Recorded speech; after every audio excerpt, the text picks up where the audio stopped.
We've all watched slasher movies. We all have. They can be pretty good at times, although they tend to be really shit.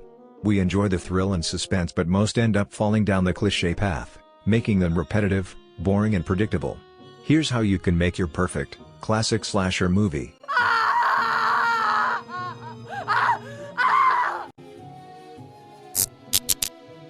This is perhaps the most important aspect of a slasher movie. We're going to need a group of people that our audience can hate, love and root for or against for 90 minutes. This can be a family, friends, couples or just a group of people in general. However, they all need some specific characteristics. A slasher movie isn't scary if nobody dies, and they die in a very gruesome way. The first character to die also has the most impact, starting a chain of events. Luckily, there are various options you can pick from. The aggressive and angry guy.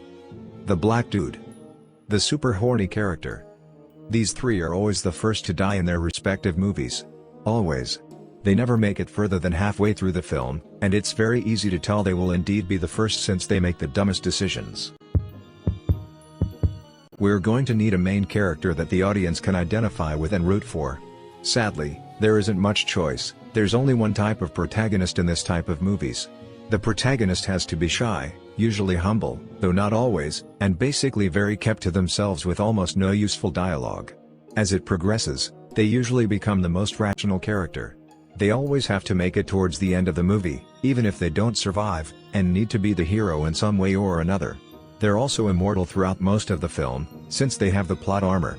And don't forget about adding some irrelevant past trauma that has nothing to do with the plot. Whether it is a female or male, it doesn't matter. The protagonist needs somebody to either fall in love with or be in a relationship with. However, this new character has to be completely different to the protagonist. If the protagonist is quiet, their crush has to be super loud.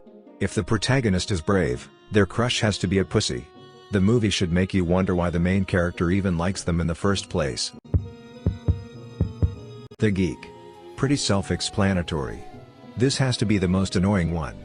Everyone hates him and nobody likes him. We don't understand why he's even part of their group of friends, but it doesn't matter since he is one of the first ones to die anyway. If the geek is a male character, make sure he is a virgin and has never had a girlfriend. Pretty basic. This is the strongest member of the group. He is the most arrogant and cocky little shit you will find. However, he is also the dumbest. He needs to have something going on with the hot girl in the group as well. And make sure you keep him until the end. We're going to need him to sacrifice himself for the others to survive. Just make her the dumbest character in the movie. Everything she says and does has to be retarded and make the audience angry. The old man needs to appear at the beginning of the film and explain to the characters why what they are doing is risky. Make sure he looks suspicious enough so the audience thinks he is the killer throughout the movie, but actually isn't. Whether it's an abandoned building, an old cabin, a simple house or someplace in the middle of nowhere, it doesn't matter. Just make sure it is a massive place where the characters can split up to individually look for the killer. If you can, add a few warning signs of no entry just to make the protagonists look even more stupid for entering. In a slasher movie you can either have the most useless police in the world, or simply no police at all.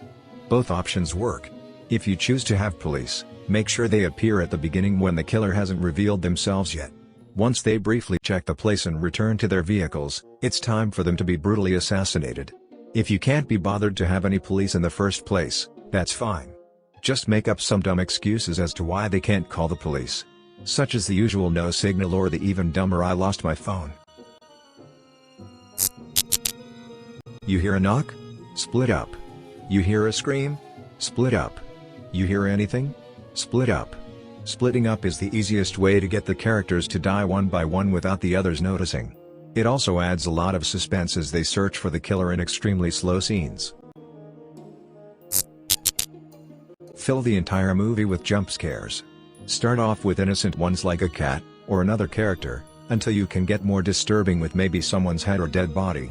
The jump scare must always occur a few seconds after the background music peaked, so we think nothing bad will happen but it actually does.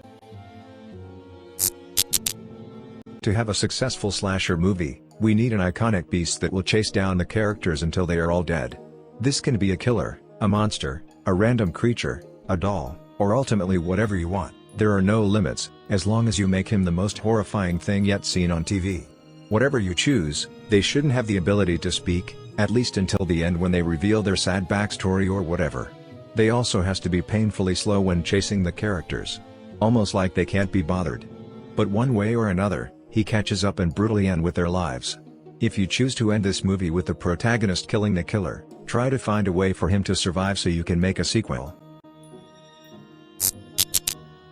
We're not done yet. There are other annoying things you can add to the movie to make sure it is a real slasher classic. Characters cheating on their partners like they have no self-control. Dumb and useless dialogue that doesn't really add anything to the plot. Mirror jump scare. Rising tension when nothing is happening. Protagonist gets murdered then wakes up and realizes it's a dream. Weird sounds in the dark basement waiting to be investigated.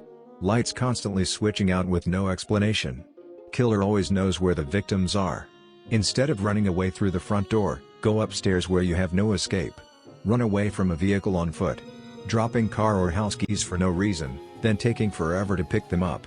The car can't start normally. It either takes 30 seconds or just breaks down. The killer is a lot dumber against the protagonist. Based on actual events. And that is it. If you include most of those things into your slasher movie, it should be an absolute success, and definitely not feel repetitive or cliché.